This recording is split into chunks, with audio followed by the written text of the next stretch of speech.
स्वागत है आप सबका आज की अगली क्लास में। ऑर्गेनिक केमिस्ट्री में हम नॉमेनक्लेचर कर रहे हैं। नॉमेनक्लेचर खत्म हो गया ऑलमोस्ट। बायोसाइक्लो हमने स्टार्ट किया था, स्पाइरो करेंगे और आज सबसे इंटरेस्टिंग चैप्टर स्टार्ट भी होगा, जनरल ऑर्गेनिक केमिस्ट्री। ठीक है, ये चैप्टर बहुत इंटरेस्टिंग है, पढ़ेंगे बहुत मज़ा आएगा, बहुत पॉजिटिव थॉट के साथ पढ़ेंगे, बहुत अच्छा लगेगा। तो स्टार्टिंग फ्रॉम द सेगमेंट जहाँ से हमने पिछली क्लास छोड़ी थी वहीं से चलेंगे। बायोसाइक्लो के हमने 5 एग्जाम्पल्स किए थे। ठीक है, मैंने पहले बताया बायोसाइक्लो स्पाइरो आईटी सिलेबस में नहीं है, 4-5-7 एग्जाम्पल इसके करेंगे, बस ज़्यादा नहीं करेंगे। तो जैसा कि मैं बोल रहा था, बायोसाइक्लो, उसके रूल्स, नियम, कानून सब मैंने आपको बता दिए थे। बायोसाइक्लो कैसे देखते थे वो भी पता था। क्लियर? बायोसाइक्लो में कम से कम 2 रिंग में कम से कम 2 एटम कॉमन होने चाहिए थे। ठीक है, तो 5 एग्जाम्पल के बाद मैं 1-2 एग्जाम्पल और कराना चाहता हूँ। Look at this. Clear? And suppose this is your COOH। Okay, look at 7th। पता है आपको ऐसे भी बायोसाइक्लो बनाया जाता है, तो आप सारे लोग देखें, ऐसे भी बायोसाइक्लो बनाया जाता है। जस्ट थिंक इट कि यहाँ कोई कनेक्शन नहीं होता। These 2 bonds are like this, कि ये बॉन्ड ऐसे आ रही है और ये ऐसे, ये टच नहीं कर रहे हैं यहाँ पे, ऐसा ऊपर से, मतलब ये ब्रिज है ऐसा। क्लियर? पूरा हवा में बना देता हूँ, ये ऐसा, ये ऐसा, और इन दोनों से ये ऐसा टच हो रहा है। क्लियर? तो यहाँ कोई कार्बन नहीं है। इसे समझ सकते हैं आप, तो समझ लें, ये methyl and put a double there. ठीक है, सो काफ़ी कुछ वैसे ही लग रहा है, तो कुछ ClBr लगा लेते हैं, यहाँ Br लगा लेते हैं, यहाँ Cl लगा लेते हैं। क्लियर? सो ये है हमारा कंपाउंड, और हम इनमें से इन क्वेश्चंस को जरूर करना चाहेंगे। यहाँ पर आइए, so what is rule? Rule की ब्रिज हेड से नंबरिंग चालू करनी है। सो यहाँ 2 ब्रिज हेड कौन से हैं? एक ये और एक ये। सो you can start from any bridge head, you can start from top, you can start from bottom, लेकिन हम कहीं से भी स्टार्ट करेंगे तो हम इन सारी फैक्टर्स का जरूर ध्यान रखेंगे कि बॉस को मिनिमम नंबर मिले। लेकिन इन सबसे पहले कहानी क्या थी कि हम सबसे बड़े ब्रिज पर चलेंगे। तो यहाँ देखें, ये ब्रिज भी 2 कार्बन का है, ये ब्रिज भी 2 कार्बन का है, और ये बीच वाला 1 कार्बन का है। तो हम यहाँ और यहाँ, ये तो 1 कार्बन का है, इस पर नहीं जाएंगे। Out of these two bridges 2-2 carbon है दोनों में, तो हम अपने हिसाब से किसी पर भी जा सकते हैं। Now apply the same rule, functional group, multiple bond, side chain. So this is your boss. That's why 1 देकर, देखिए हमें जाना ब्रिज इनमें से ही किसी एक पर है, तो फंक्शनल ग्रुप है, इसलिए हम इधर आ गए। Now I think everything is very clear, very clear. We don't have any side chain in this question. इस क्वेश्चन में कोई साइड चेन नहीं है। दैट्स व्हाई हम स्टार्ट करेंगे कहाँ से? 1 degree prefix, bicyclo. Now put a square bracket, that's a 2 to 1, 2 to 1, decreasing order में रहेगा भाई, लार्जेस्ट लार्जेस्ट स्मॉल। और उसके बाद 7 कार्बन के लिए है हेप्ट, और नंबर 5 पर है ईन। क्लियर? और 2 पर है carboxylic acid, carboxylic acid, since it is directly connected with ring. Remember, पहले जो पढ़ा था और अभी जो पढ़ा है इसमें एक डिफरेंस है। पहले जो पढ़ा था और अभी जो पढ़ा था उसमें हम क्या बोलते थे कि एसिड अगर डायरेक्ट जुड़ा है तो उस कार्बन को 1 देते थे। That was valid only for cyclic segment, it is not valid for compound having bicyclic system. अब देखिए, क्योंकि इसमें क्लियर है कि नंबरिंग ब्रिज हेड से ही स्टार्ट होनी। एग्जैक्टली सेम क्वेश्चन है 7th वाला। सो यू कैन अटेम्प्ट इट, बहुत आराम से अटेम्प्ट कर सकते हैं। 2 ब्रिज हेड हैं, एक ये है और एक ये। सो ऑब्वियस सी बात है, you have to start from here, क्योंकि यहाँ 1 पर एक साइड चेन है। देखिए बॉस जो है वो छोटे ब्रिज पर लगा है, एंड रूल कहता है हमें लार्जर ब्रिज पर चलना चाहिए। ये ब्रिज 2 कार्बन का है, ये ब्रिज 2 कार्बन का है। So I think it's pretty easy, 2, 3, 4, क्योंकि यहाँ 2 पर कुछ आ रहा है, यहाँ जाते तो यहाँ 2 पर कुछ नहीं आता। So I think this is very very clear, this is very very clear. Now we have 3 side chains. तो नाम लिखेंगे इसका नाम, तो अल्फाबेटिकल ऑर्डर का ख्याल रखेंगे, 5 ब्रोमो, 2 क्लोरो, 1 मिथाइल, ये तो हो गया side chain, and now it's a bicyclo and 2 2 1, इसमें 2 कार्बन, इसमें 2, इस वाले ब्रिज में 1, and for 7 it is heptane 7 पर लगा है आपका carboxylic acid, carboxylic acid. Sir easy.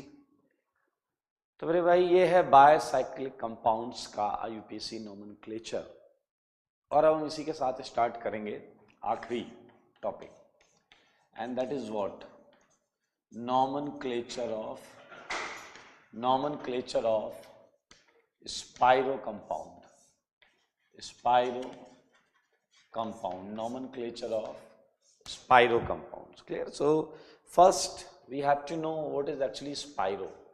तो स्पाइरो आपको पता होना चाहिए, मैंने बताया है आपको, 2 रिंग में एग्जैक्टली एक ही एटम कॉमन हो, 2 रिंग में एग्जैक्टली एक ही एटम कॉमन हो, so that would B spiro. It's the smallest spiro जो आपके सामने है। तो हम ऐसे बहुत सारे क्वेश्चंस बना सकते हैं, like can have 3 and 4 membered here, ठीक है, और ले सकते हैं हम can have 6 and 5, okay, can have ClBr, बहुत सारी चीज़ें हम लगा सकते हैं, रख सकते हैं, no issue. Okay, 11th question भी एक मैं दे देता हूँ आपको, तो ये समझेंगे, आसान है, ज़्यादा टेंशन लेने वाली चीज़ है नहीं।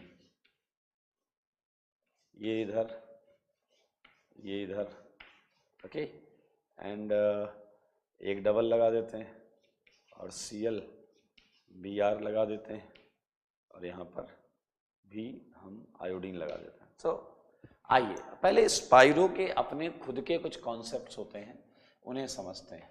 रूल 1 आप जरा ध्यान से देखना, उससे चीज़ें मैच, तो उससे थोड़ी रिवर्स लगेंगी आपको। वहाँ पर ब्रिजहेड से नंबरिंग स्टार्ट होती थी। मज़ेदार बात यहाँ ये है कि यहाँ जो कॉमन कार्बन होता है वहाँ से नंबरिंग स्टार्ट नहीं होती, वहाँ से नंबरिंग स्टार्ट नहीं होती, सारे लोग सुनेंगे, वहाँ से नंबरिंग स्टार्ट नहीं होती। सो कॉमन कार्बन से नंबरिंग कभी भी स्टार्ट नहीं होगी। तो कहाँ से स्टार्ट होगी?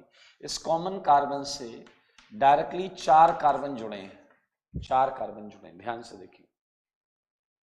ओके, तो जरा ध्यान से देखेंगे, नंबरिंग अल्फा से स्टार्ट होगी, अल्फा से, किसी भी एक अल्फा से नंबरिंग स्टार्ट होगी।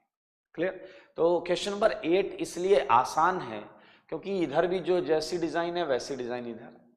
बट इन क्वेश्चन नंबर 9 आप देखें, इधर स्मॉलर सेगमेंट है, इधर लार्जर सेगमेंट है। तो यहाँ ये 2 अल्फा स्मॉलर सेगमेंट के हैं और ये 2 अल्फा लार्जर सेगमेंट के हैं। तो मेरे भाई यहाँ रूल होता था बायसाइक्लो में कि start with bridgehead and moves on किस पे, लार्जेस्ट, सबसे बड़े ब्रिज पर जाते थे। यहाँ रिवर्स है, start from alpha of smaller ring. मजेदार बात सुनो, स्टार्ट फ्रॉम अल्फा, अगर हमें यहाँ कंपेयर करना है तो मेरे ख्याल से ये स्मॉलर रिंग है, तो this is the first rule कि numbering starts from alpha position of smaller ring, ध्यान से सुनेंगे, एंड मूव, अब स्मॉल से चालू करना है, मूव टूवर्ड्स लार्जर रिंग। बस इतना ख्याल रखना भाई, इतना ख्याल रखना। सो this is rule for spiro. Let's, तो मेरे ख्याल से यहाँ सारे अल्फा एक ही जैसे हैं, so you can pick any alpha, so no issue with that. This is your 1, सारे लोग देखेंगे, this is your 1, this is your 2, और इधर आप जब वापस आएंगे तो हम 3rd देंगे। Okay, now you have equal chance and probability to assign 4 either up or down in this particular question. Okay, so you can assign 4 here, 5 here, or 4 there, 5 there, no issue. Clear? So यहाँ numbering कर लेते हैं, as all we know कि हमें छोटी ring के alpha से start करना है, तो this is your 1, this is your 2, 3. now you can assign 4 here or 4 here, no issue with that, 4, 5, 6. आसान है ना भाई? नाउ और नाम लिखते हैं, नाम। Okay, so no side chain, कोई साइड चेन नहीं है, सो 1 डिग्री प्रफिक्स आएगा क्योंकि ये साइक्लिक आई मीन स्पाइरो है तो स्पाइरो आएगा स्पाइरो। और 5 के लिए है पेंट और सारी सिंगल है पेंटेन। क्लियर। यहां भी स्क्वायर ब्रैकेट आता है और इस स्क्वायर ब्रैकेट में वैसे ही कुछ लिखते हैं जैसा बायोसाइक्लो में लिखते थे। इस रिंग में कितने कार्बन है 2 और इस रिंग में कितने कार्बन है 2 तो यहां आ जाएगा 2, 2, 2। क्लियर। अगर रिंग साइज अलग अलग होती तो हम पहले छोटा वाला नंबर लिखते फिर बड़ा वाला लिखते। जिस सेंस में नंबरिंग करते हैं उसी सेंस में हम यहाँ मेंशन करते हैं। तो 8th का नाम हो गया स्पाइरो 2,2 पेंटेन। क्या नाम हो गया spiro 2,2 pentane. Now think about 9th। I think it's very easy. So you would write spiro bracket में इधर कितने कार्बन आएंगे 2 और इधर आएगा 3 तो इट वुड बी 2,3 और क्या आ जाएगा बताइए आ जाएगा 6 के लिए हेक्सेन। हेक्सेन क्या आएगा हेक्सेन। देखिए इन क्वेश्चंस को देखिए जरा।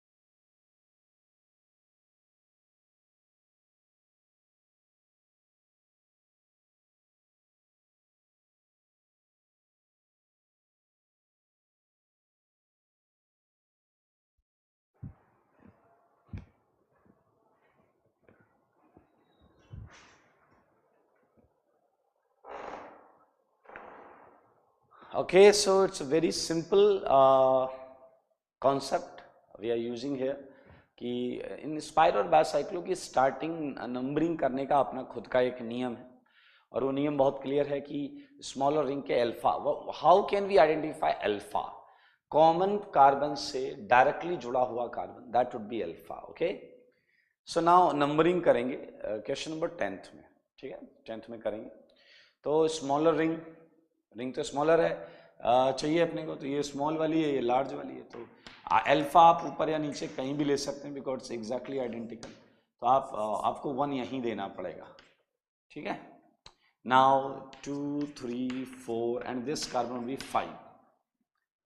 ठीक है ऐसा है 1, 2, 3, 4, 5। अब आपको सोचना है कि 6 ऊपर देंगे या नीचे देंगे 6 ऊपर देंगे या नीचे देंगे ये आपको सोचना है अभी तक पड़ी हुई चीज़ों के हिसाब से।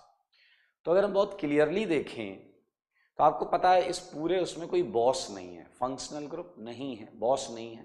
अब मैं जब बोलता हूँ फंक्शनल ग्रुप नहीं है तो मतलब IUPAC का वो बॉस नहीं है जिसका हम 2 डिग्री सफिक्स लगा सकें। ठीक है तो मल्टीपल बॉन्ड आएगा and this is a multiple bond. तो मल्टीपल बॉन्ड को प्रायोरिटी देनी है हमें तो 6, 7, 8 और ये 10 मिलेगा उस कार्बन को जिस पे 2 Br लगे।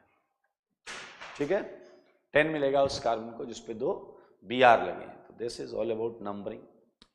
क्वेश्चन नंबर 11th को अगर आप देखें तो आप देखेंगे स्पाइरो है और इधर एक एक्स्ट्रा रिंग है। तो आप देखें इस रिंग में मैक्सिमम 4 कार्बन है जबकि यहाँ स्पाइरो में ज़्यादा की लेंथ कार्बन चेन आ रही है। तो you have to number here यही नंबर करना है आपको।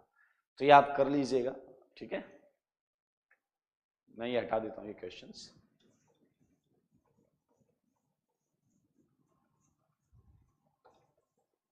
ओके सो कुछ 2-3 क्वेश्चन और ले लो आप। 12 एक और ले लो कितने हो गए 4 हो गए एक और कर लो 5 हो जाएंगे बढ़िया। So it is like I think easy है। So double hair and double hair सही है एंड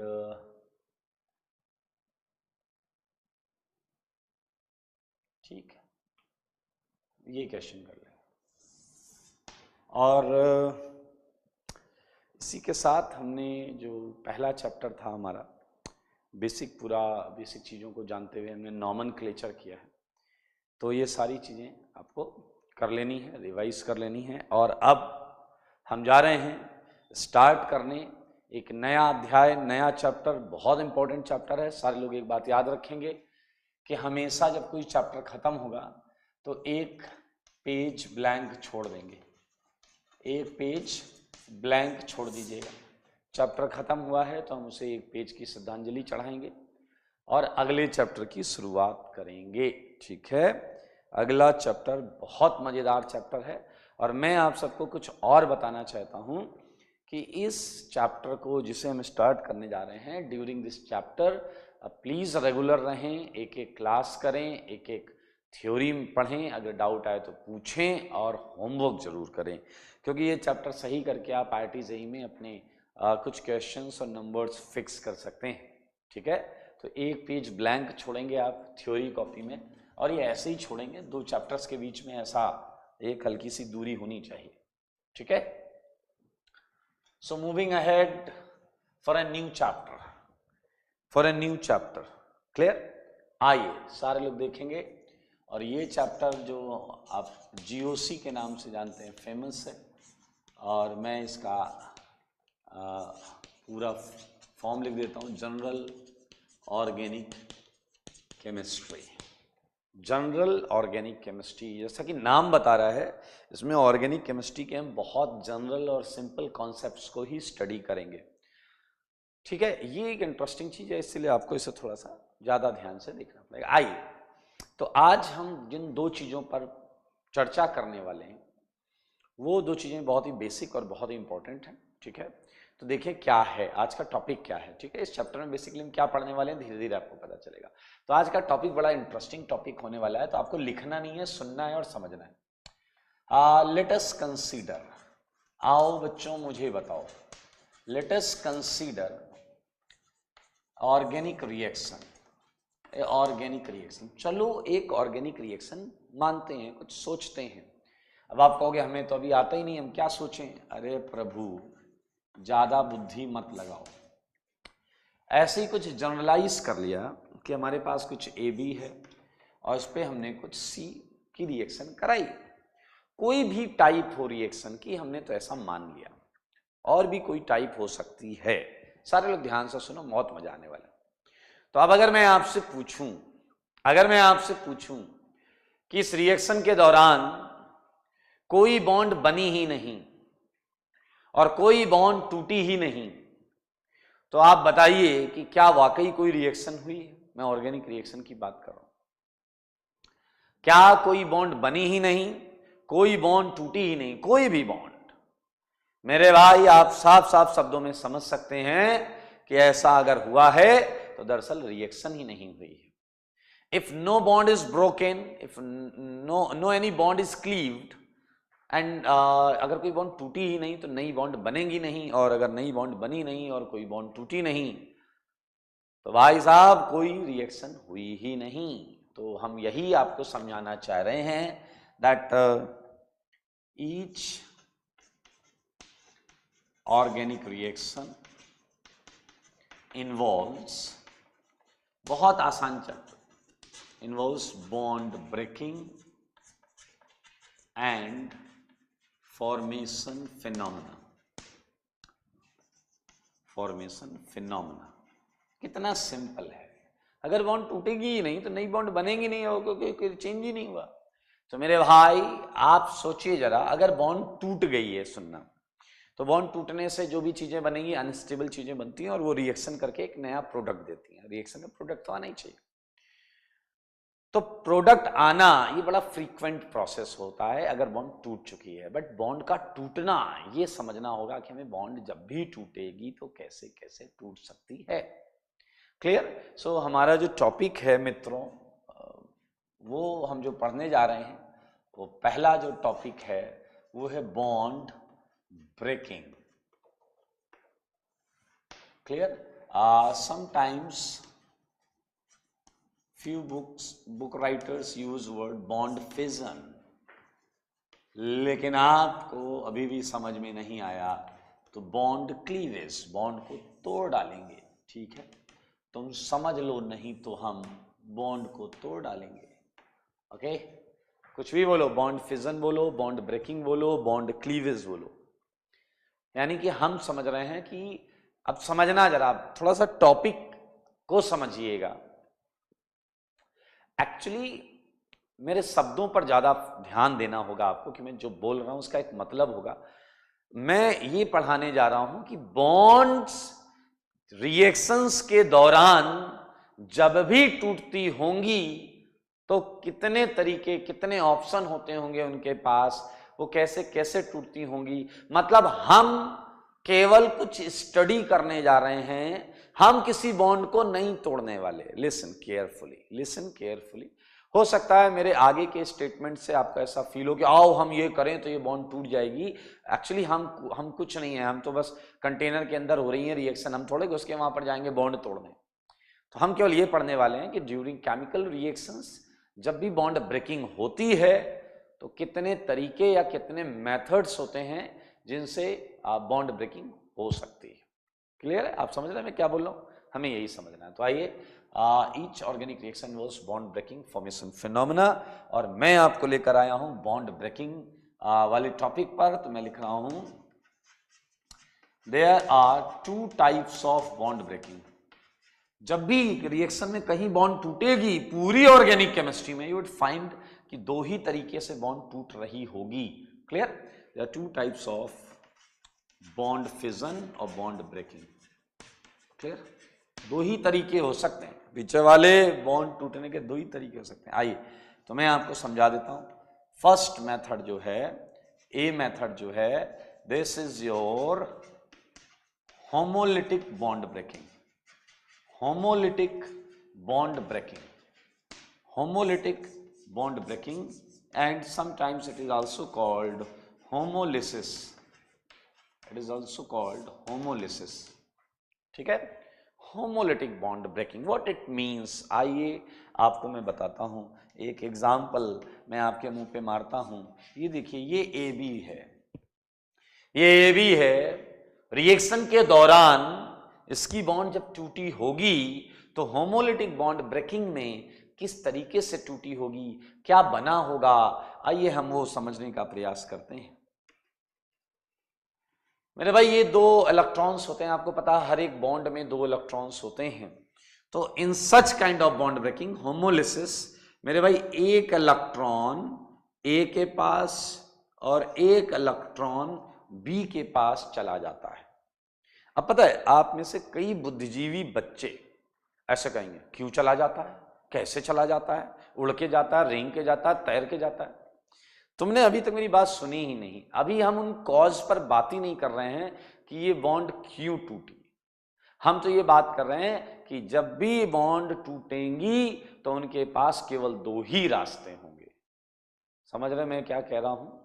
हेलो, मैंने कहा आप जब सेलेक्ट हो जाएंगे तो आपके पास आईआईटी, अच्छी आईआईटी के 4 ऑप्शंस होंगे।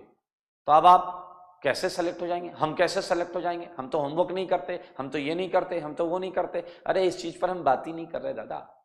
हम तो केवल ये बात कर रहे हैं कि जब भी आप सेलेक्ट या कोई भी सेलेक्ट होगा तो अच्छी आईआईटी, अच्छी ब्रांच के उस पर जाएं। फॉर एग्जाम्पल 3 या 4 आईआईटी या 5 आईआईटी।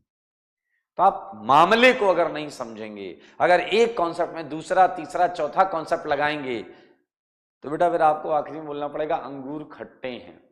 ठीक है?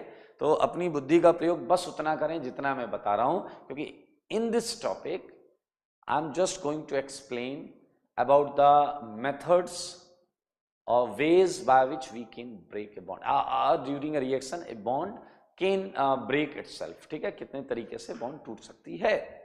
Okay, so it's one of the method. कैसे हुआ वो मुद्दा अलग है, ध्यान सुने। तो आप अगर देखें तो मैंने एरो हाफ बनाया है। देखिए, ये एरो पूरा होता है और ये एरो हाफ होता है। ये एरो बताता है कि 2 इलेक्ट्रॉन का ट्रांसफर हुआ है, एरो के मुंह की तरफ 2 इलेक्ट्रॉन का ट्रांसफर हुआ है, और ये एरो बताता है कि एक ही इलेक्ट्रॉन का ट्रांसफर हुआ है क्योंकि हाफ एरो है। ओके, तो look at this is half arrow. Out of these 2 electron, एक ए के पास, एक बी के पास। वैसे भी सोचो, ये जो शेयरिंग इलेक्ट्रॉन्स हैं उसमें से एक ए का रहा होगा और एक बी का रहा होगा। तो जब भी बॉन्ड टूटेगी so you would get A and B. Interestingly आप मुझे बता सकते हैं क्या कि किस पे प्लस होगा और किस पे माइनस होगा, किस पे प्लस होगा और किस पर माइनस होगा? इंटरेस्टिंगली आपको पता होना चाहिए यहां कोई चार्ज नहीं आएगा, क्योंकि देखिए एक इलेक्ट्रॉन ए का ही था तो वो ए पर आ गया, तो एक बी का था वो बी पर चला गया। So they won't carry any charge. Okay, so ये जो चीज है ये इलेक्ट्रिकली न्यूट्रल होगी। क्या होगी ये? इलेक्ट्रिकली न्यूट्रल, बिकॉज इस पर कोई चार्ज नहीं है, इलेक्ट्रिकली न्यूट्रल। और आपको मैं बताना चाहता हूं कि इसी को फ्री रेडिकल बोलते हैं, इसी को फ्री रेडिकल बोलते हैं। क्या बोलते हैं? Free radical. ओके, सो एक और चीज मुझे बताइए कि इसकी डेफिनेशन में हम क्या लिखेंगे, ध्यान से सुनिए। In such kind of bond breaking, bonding electrons are equally distributed, बराबर बराबर डिस्ट्रीब्यूट हो जाते हैं, equally distributed between bonding atoms, so that electrically neutral free radical intermediates are obtained. तो देख लें, जो आपने यहां लिखा है वही मैं यहां लिखने जा रहा हूं। In such kind of bond breaking, bonding electrons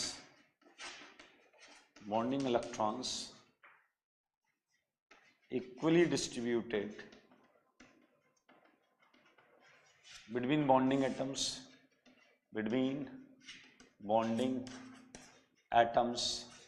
so that electrically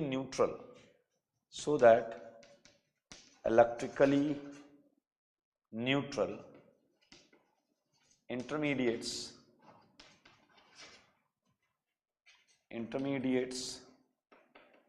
बोले तो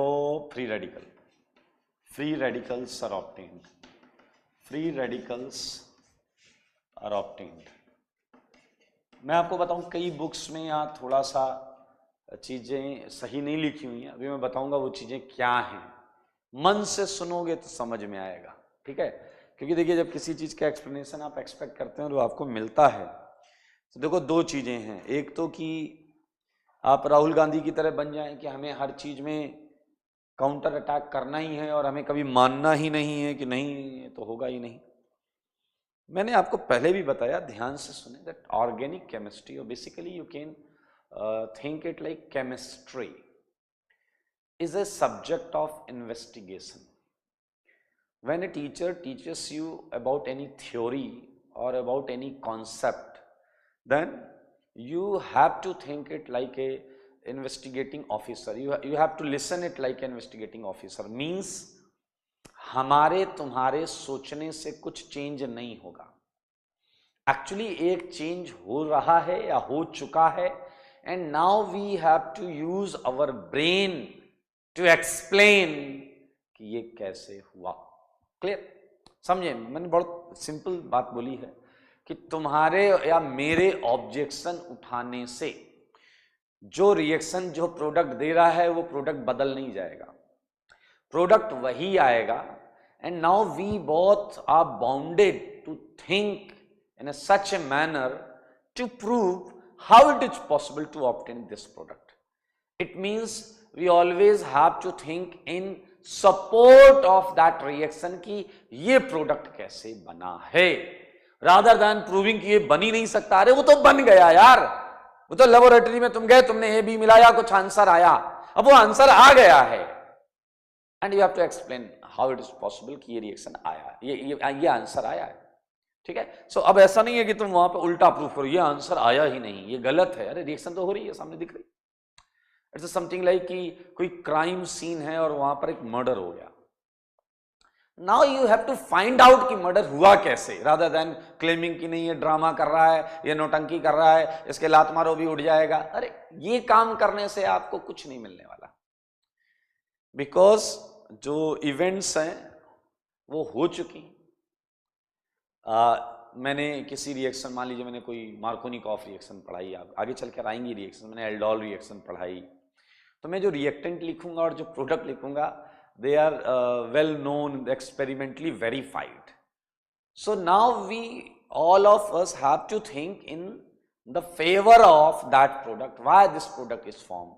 आप ये भी पूछ सकते हैं, एक एडिशनल चीज आप आगे बढ़ के जो पूछ सकते हैं कि ये प्रोडक्ट बनी कैसे है, ये तो मुझे समझ में आ रहा है, लेकिन इसके साथ में ये वाली प्रोडक्ट भी क्या बन सकती है, तब भी आपको पॉजिटिव एटीट्यूड रखना है।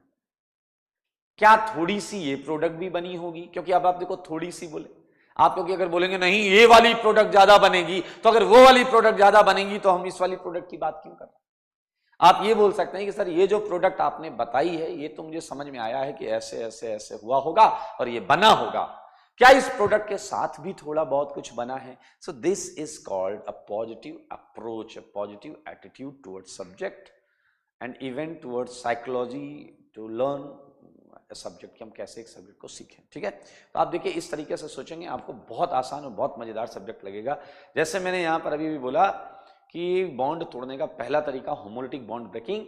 जब भी ये बॉन्ड टूटती होगी, जिस तरीके से भी टूटती होगी, उसमें इलेक्ट्रिकली न्यूट्रल इंटरमीडिएट्स बनते होंगे, किसी पर कोई चार्ज नहीं है ना, क्योंकि किसी को फायदा नहीं हुआ, किसी को नुकसान नहीं हुआ।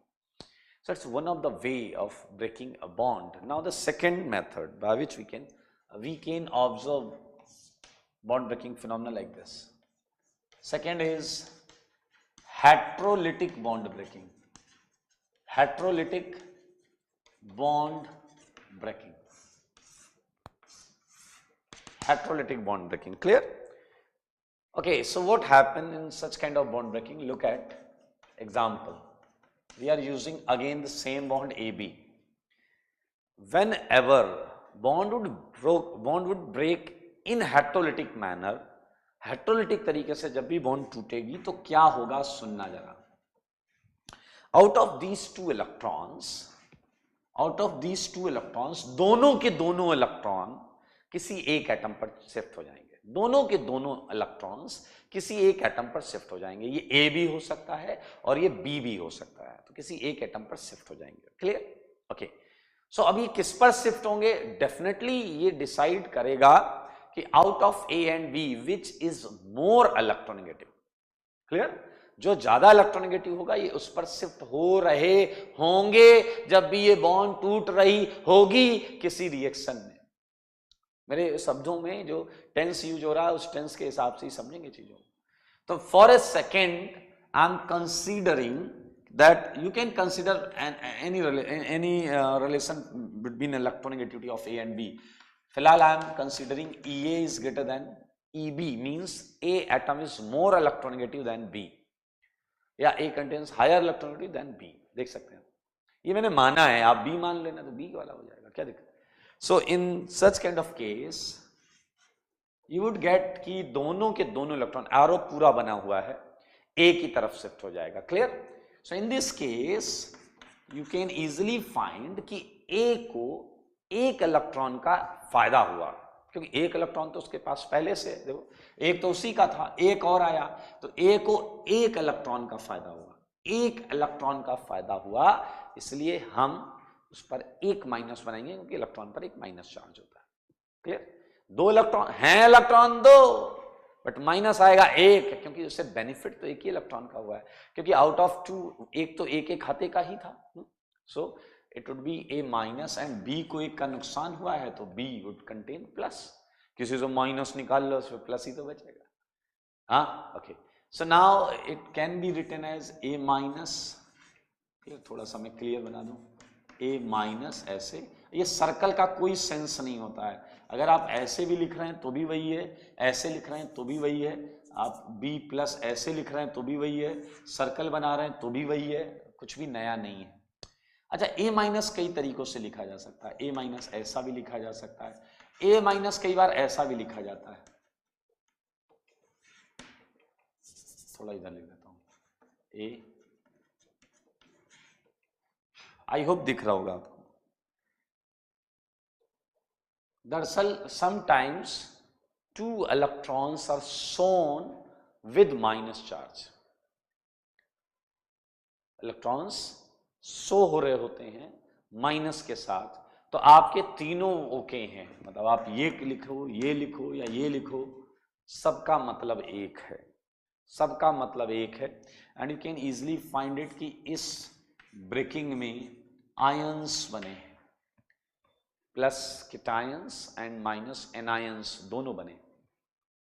सो इसकी डेफिनेशन करें इन सच, जैसे इसकी डेफिनेशन लिखी थी, kind of bond breaking, in such kind of breaking, बताइए क्या होगा? बॉन्डिंग इलेक्ट्रॉन्स क्या होते हैं? Completely shift towards more electronegative atom, towards more electronegative atom,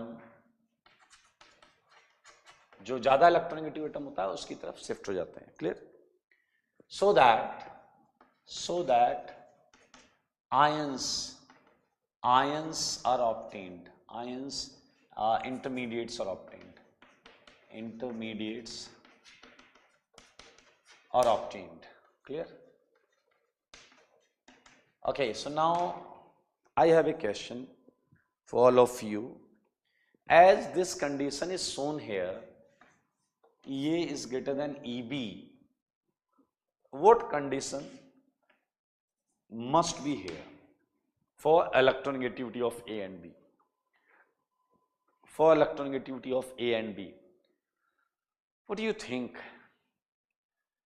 EA greater than EB एक ऑप्शन हो सकता है, EA लेस देन EB दूसरा ऑप्शन हो सकता है, EA इक्वल टू EB तीसरा ऑप्शन हो सकता है, एंड चौथा ऑप्शन भी हो सकता है ऑब्वियसली. और चौथा ऑप्शन हो सकता है that there must not be any condition on EA and EB. उनके ऊपर कोई भी रिलेशन नहीं होना चाहिए, EA EB से ज़्यादा कम बराबर. यहाँ क्या कंडीशन होनी चाहिए? If EA greater than EB is used in heterolytic bond breaking, then what you think बराबर हो दोनों चलेगा. So surprisingly and it's a very clear, अगर आप थोड़ा ध्यान से सोचेंगे, so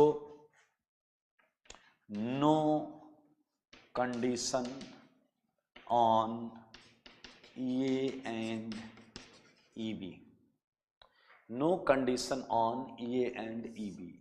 आप थोड़ा सा ध्यान देंगे तो आपको खुद ब खुद समझ में आ जाएगा, बिकॉज आई थिंक ये बहुत क्लियर दिख रहा है कि equally distributed, you can think also if electrons are equally distributed, one left one right, then actually no need to know about electronegativity, किसकी ज्यादा है किसकी कम है. So very very clear.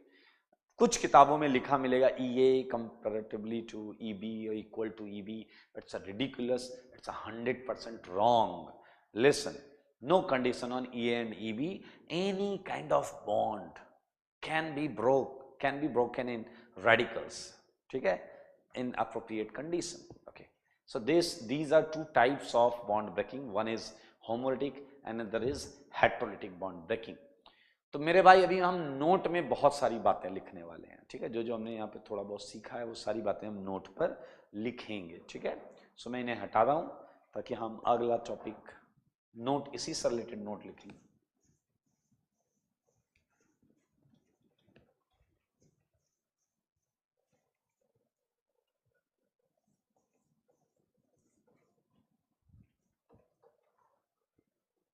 Okay, आइए एक छोटा सा प्रश्न जिसके जरिए मैं आपको बहुत कुछ समझाना चाहता हूँ. देखिए क्या है. एक एग्जाम्पल मैं लेना चाह रहा हूँ. एग्जाम्पल 1, 2 था, थर्ड एग्जाम्पल ले लेता हूँ. अगर मैं आपसे पूछूं HCl क्या है तो सारे लोग सुनेंगे. बहुत छोटा सा प्रश्न है. HCl क्या है? What is HCl? तो आइए देखते हैं. HCl इन जल, एक तो हम इसे समझेंगे. ठीक है? और आई वुड थिंक कि आप बिल्कुल इसे समझने में दिमाग लगाएंगे. एंड एक बार हम समझेंगे HCl इन CCl4 क्या है. क्लियर? HCl जो है वो जल में क्या है और HCl CCl4 में क्या है. तो मैं आपसे एक्सपेक्ट करूंगा कि आप मेरी बात को ध्यान से सुनेंगे. ठीक है? तो HCl आप सब जानते हैं, वाटर. मैंने वाटर से पूछा, आइए देखिए मैं चर्चा एक वाक्य बताता हूँ. यहाँ देखिए हम इसे एक्सप्लेन करने जा रहे हैं.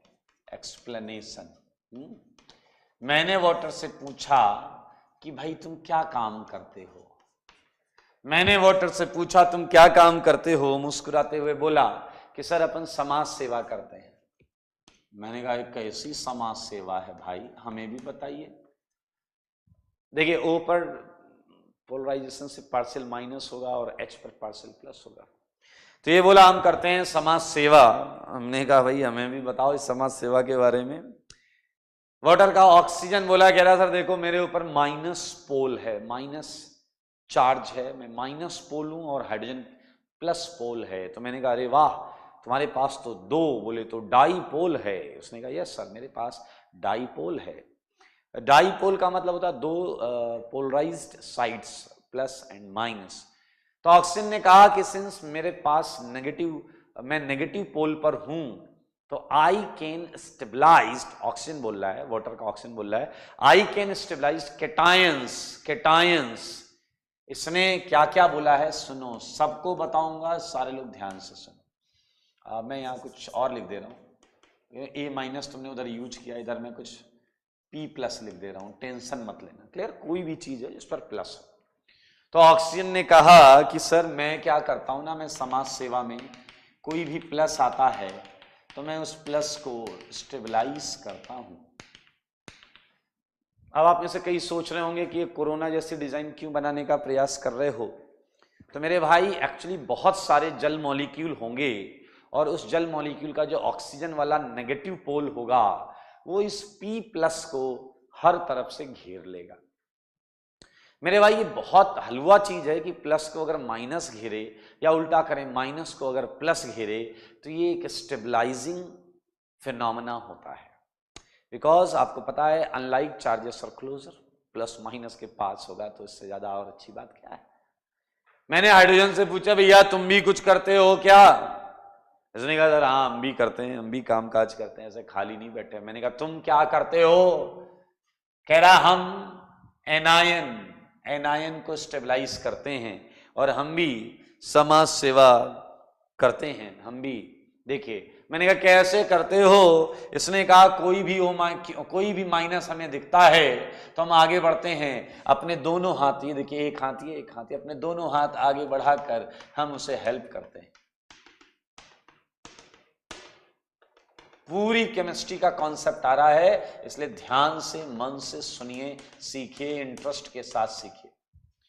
मेरे भाई वाटर बहुत तमीज वाला सॉल्वेंट है, डाईपोल है उसके पास, that's why it can stabilize even positive as well as negative.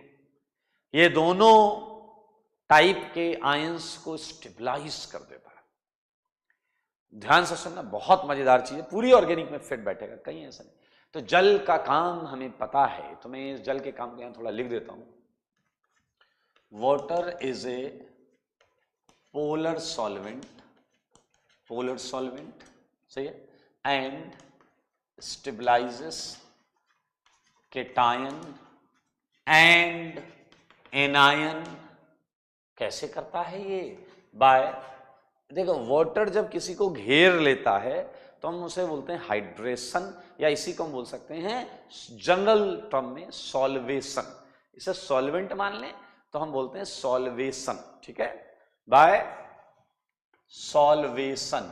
Solvation का मतलब सुन लो तुम लोग, नहीं तो यही डाउट लेकर घूमोगे। सॉल्वेशन का मतलब है अगर किसी आयन को सॉल्वेंट मॉलिक्यूल घेर ले तो हम उसे सॉल्वेशन बोलते हैं। तो H2 is a polar solvent and stabilizes cation and anion by solvation। आओ बच्चों तुम्हें बताएं। हाँ तो बात चल रही थी HCl को जल में लिया जाएगा तो क्या क्या होगा, ये जानने के लिए देखते रहें बोर्ड पर। आइए एक और वाक्य सुनेंगे, एक और वाक्य सुनाता हूं। HCl, सुबह सुबह का वक्त था और मैं अकेला मॉर्निंग वॉक कर रहा था। अचानक मैंने देखा HCl बैठा हुआ है, अपने घर के बाहर कुर्सी डालकर बैठा हुआ है। मैंने सोचा, मेरे को थोड़ी शरारत सूझी, मैंने कहा HCl को थोड़ा परेशान कर। मैंने कहा और HCl? उसने कहा गुड मॉर्निंग सर। मैंने कहा आज का अखबार पढ़ा तुमने? उसने कहा नहीं सर, क्या हुआ, सब ठीक है? मैंने कहा काश सब ठीक होता। वो परेशान हो गया, कह रहा सर हुआ क्या बताओ। ध्यान से सुनना। उसने कहा सर क्या हुआ बताओ। मैंने कहा मैं कैसे बताऊं, आप खुद अखबार पढ़ लो। वो आ गया, कह रहा नहीं सर प्लीज बताओ सब ठीक है ना। फिर मैंने भारी मन से उसे एक झूठी खबर दे दी। मैंने कहा गवर्नमेंट ने तुम्हें एसिड मानने से मना कर दिया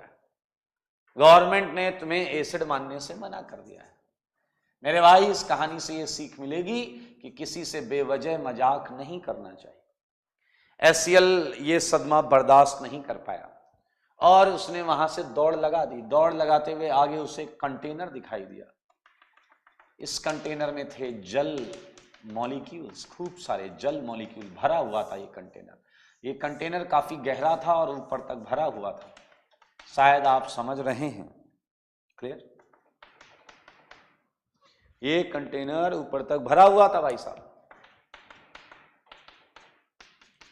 और HCl ने इसमें जंप लगा दिया।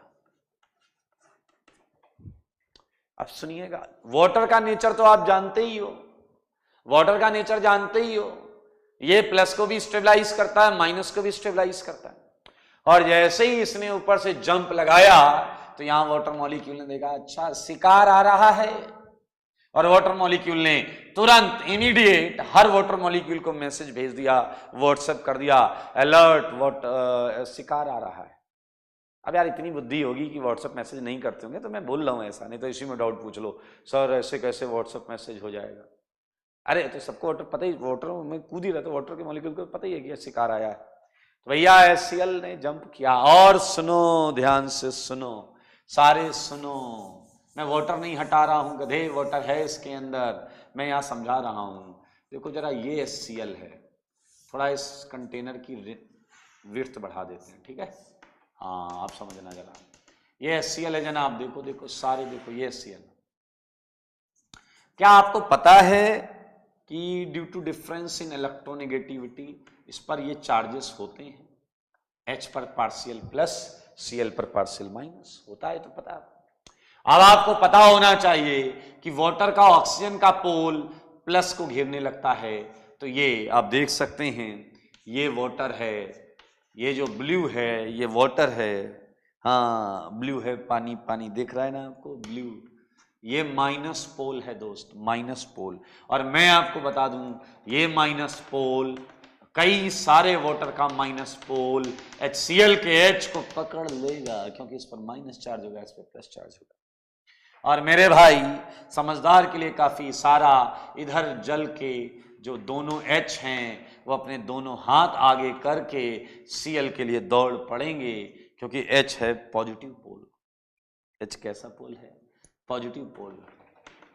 और भी बहुत सारे वाटर के हाइड्रोजन Cl को खींच रहे होंगे। सोचो और बहुत ध्यान से सोचो, इधर वाले वाटर Cl को खींच रहे हैं, इधर वाले वाटर H को खींच रहे हैं, तो क्या इनके खींचने से ये जो बीच में बॉन्ड है उस बॉन्ड को दिक्कत होगी या नहीं होगी?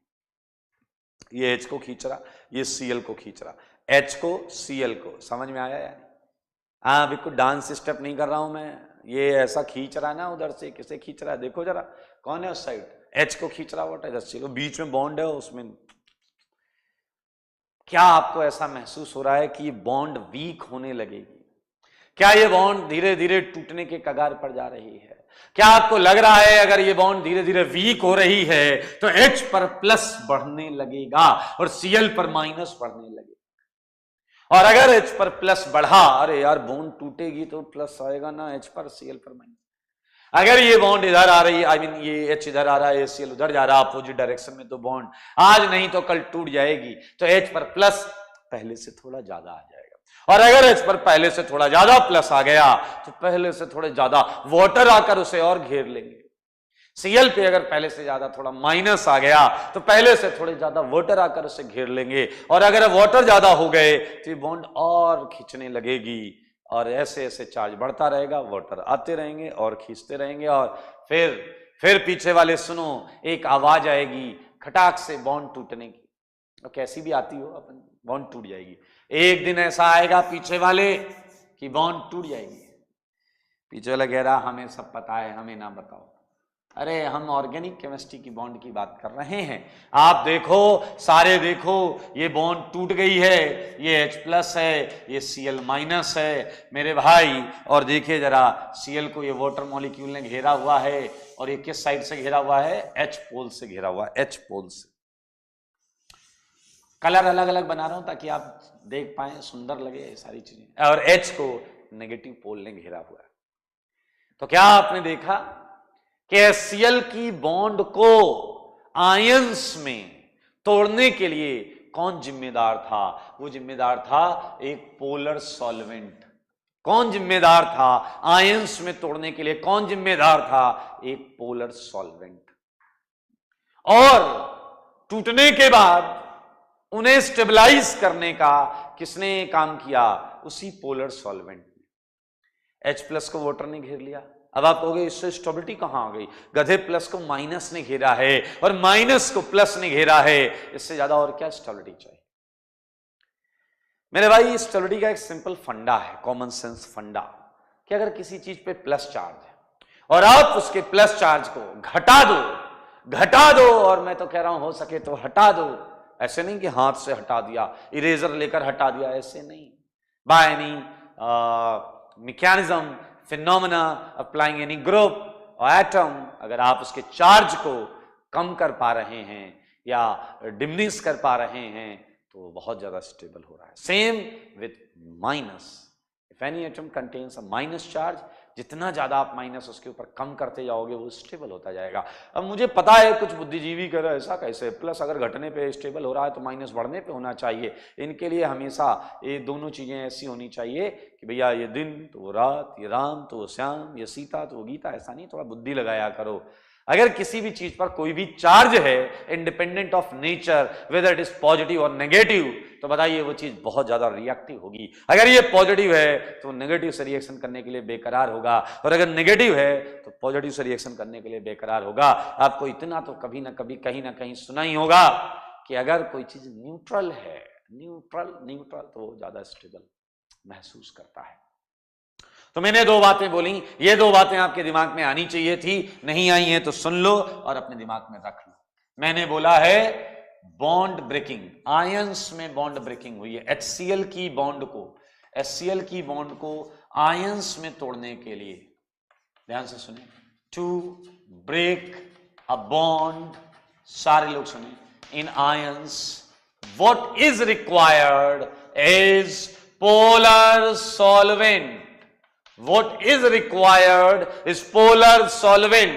देखिए, अगर वाटर नहीं होता या सॉल्वेंट पोलर ही नहीं होता तो कंटेनर के अंदर HCl ऐसा फ्लोट करता हुआ जाकर ऐसा बॉटम में बैठ जाता।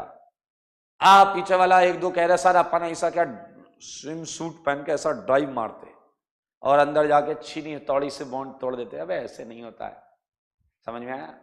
पहली बात, to break a bond in ions polar solvent is required, highly required actually, required. And now the second point, polar solvent, मैं polar solvent से मेरा मतलब आप शायद समझ रहे हैं, ऐसा solvent जिसके पास डाइपोल मूवमेंट हो, ऐसा solvent जिसके पास डाइपोल मूवमेंट हो। all those solvents इनके पास डाइपोल मूवमेंट है, मतलब नॉन जीरो है, तो वो पोलर सॉल्वेंट होता है। Also stabilises ions. देख लो मेरी बात। अच्छा, और आप बताओ, अगर मैं आपसे एसिड की एक डेफिनेशन पूछूं, कि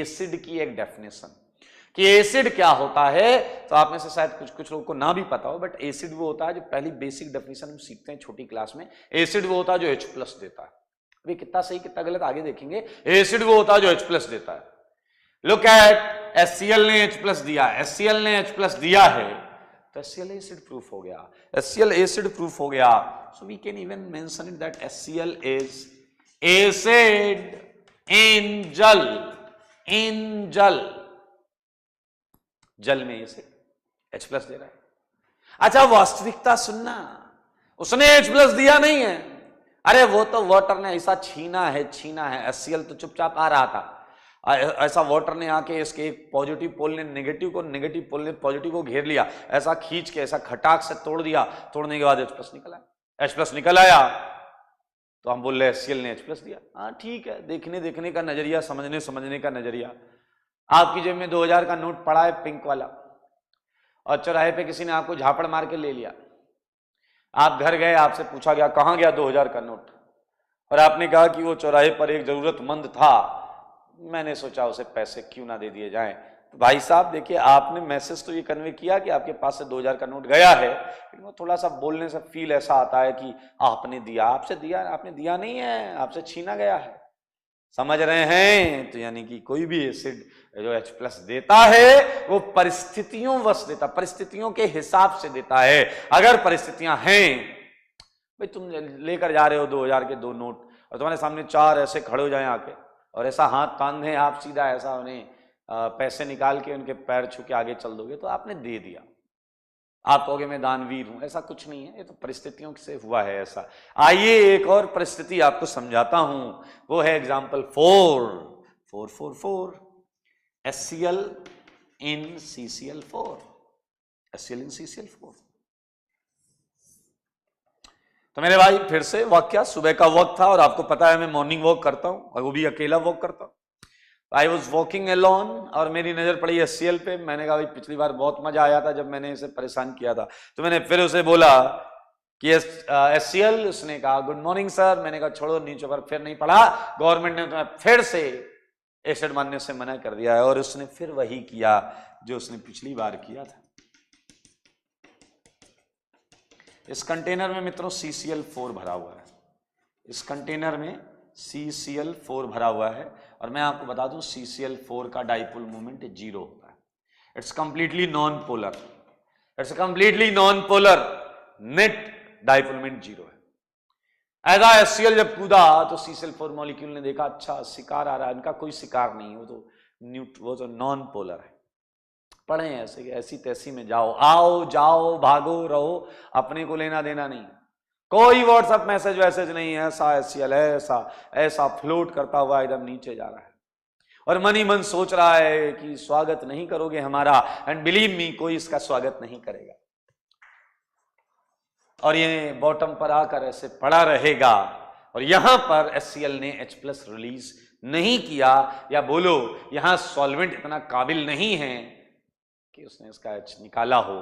तो मेरे भाई, so what is concluded here that HCl is not acid, या HCl doesn't behave like acid, doesn't behave like acid, in, इसे बोलेंगे non polar solvent, non polar solvent like CCl4, जैसा कि मैंने यहां रखा है CCl4। तो यहां से मैंने आपको जो सबसे इंपॉर्टेंट बात बताई है, जो आप शायद समझ पाए हैं, ये नोट के पॉइंट हैं, वो point number 1, point number 2, 3, 4 easy वाले पॉइंट भी इसके अंदर हैं। वो ये कि अगर किसी भी बॉन्ड को आयंस में तोड़ना है मेरे भाई, तो आपको पोलर सॉल्वेंट की आवश्यकता पड़ेगी ही पड़ेगी। आयंस बोले तो आज ही पढ़ा है मेरे भाई, heterolytic bond breaking, heterolytic bond breaking. पूरी केमिस्ट्री में you can observe and you can notice this concept that ions बन रहे हैं, तो हमने किसी ना किसी टाइप का पोलर सॉल्वेंट वहां रखा होगा। फ्री आयंस आर देयर, तो हमने पक्का कोई पोलर सॉल्वेंट यूज किया ही होगा। So we have these 4 points here, ठीक है। अब एक मजेदार चीज और है जो मैं बिल्कुल डिस्कस करूंगा। 2 पॉइंट्स देखें क्या है, 5 पॉइंट। तो भैया एक तो हमें क्लियर हो गया हेट्रोलिटिक बॉन्ड ब्रेकिंग का, होमोलिटिक पर भी बात करेंगे, ठीक है। What happens actually, ध्यान से सुनेंगे आप लोग तो आपके दिमाग में खटाक से एक आंसर आएगा। If any bond is broken in homolytic manner, if any bond is broken in homolytic manner, if A dot and B dot, थोड़ी बुद्धि लगाओ, सब लोग सबको आ जाएगा। There is no any charge on radicals, radical पर charge ही नहीं होता, रेडिकल पर चार्ज नहीं होता, रेडिकल पर चार्ज नहीं होता, तो तुम पोलर सॉल्वेंट लो या नॉन पोलर लो, इन पर कोई फर्क नहीं पड़ेगा, कोई फर्क नहीं पड़ेगा रेडिकल्स पर, because radicals don't have any charge, so it is actually independent की whether you are using polar और non polar solvent. Polar solvent या नॉन पोलर, रेडिकल की सेहत पे फर्क ही नहीं पड़ता, चार्ज ही नहीं है, because these solvents interact with charged species, okay।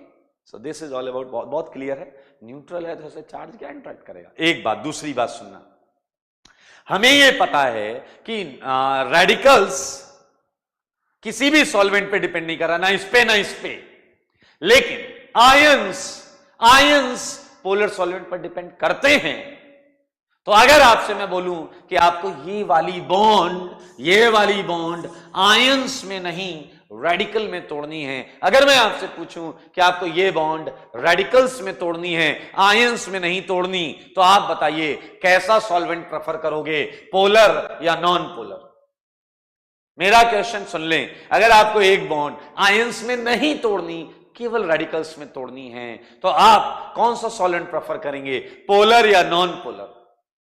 And answer is exactly non polar. क्योंकि भैया अगर पोलर लोगे तो पोलर में तो आयंस बन सकते हैं और अपने को आयंस नहीं बनाने, अपने को रेडिकल बनाना है। इसलिए बहुत इंपॉर्टेंट बात यहां निकल कर आई है, समझें, वो है homolytic bond breaking. Homolytic bond breaking usually takes place in non-polar solvent, ठीक है, या फिर इन गैसियस फेज भी नॉन पोलर, दोनों ऑप्शनल होते हैं, कोई भी ले सकते हैं। Okay, so this is all about, हमने समझा, हमने जाना, हमने सीखा कि आयंस में जब बॉन्ड टूट रही होगी तो उस समय एक परिस्थिति के बारे में हमें पता चल गया, एंड वो सिचुएशन, वो कंडीशन है कि पोलर सॉल्वेंट की मौजूदगी होगी। अगर हम फ्री आयंस की बात करते हैं तो वहां पर पोलर सॉल्वेंट की मौजूदगी होगी, और अगर हम रेडिकल्स की बात करते हैं तो ऑब्वियसली हम आयंस फॉर्मेशन की कंडीशंस को अवॉइड करेंगे, and that is polar solvent को अवॉइड करेंगे, नॉन पोलर सॉल्वेंट या gas phase. Clear? So this is all about for today. Next class बहुत मजेदार, ये चैप्टर पढ़ के आपको बहुत आनंद आने वाला है। सो हाँ, होमवर्क करते हैं, होमवर्क हमने सीट जो थी, सीट में हमने क्वेश्चंस किए थे 1 to 30 के आसपास। Clear? So now your homework is कि आप 30 से आगे बढ़ेंगे। ओके, 30 से आगे बढ़ेंगे। एक मिनट, नहीं, सीट में तो भी हमने कितने क्वेश्चन दिए थे, 1 to 30 और 1 to 50। खैर, जो भी क्वेश्चन मैंने दिए थे उसके आगे 30 क्वेश्चन और करने, उसके आगे 30 क्वेश्चन और करने। मोस्ट प्रॉब्ली नेक्स्ट क्लास में आके पहले होमवर्क डिस्कस करूंगा सीट का, मैं पहले आकर सीट का होमवर्क डिस्कस करूंगा और फिर हम आगे बढ़ेंगे। ठीक है? ओके, सो आज के लिए इतना ही। हमेशा की तरह मैंने फिर से बोला, जीओसी चैप्टर में प्लीज़ आप बाकी शैतानी कर लीजिएगा किसी और चैप्टर में, बस जीओसी में मत करिए। जीओसी में रेगुलर रहें, थ्योरी रिवाइज करें, डाउट पूछें और होमवर्क प्रॉपरली अटेम्प्ट करें। ठीक है? आज के लिए इतना ही। स्वस्थ रहें, मस्त रहें, पढ़ाई में व्यस्त रहें।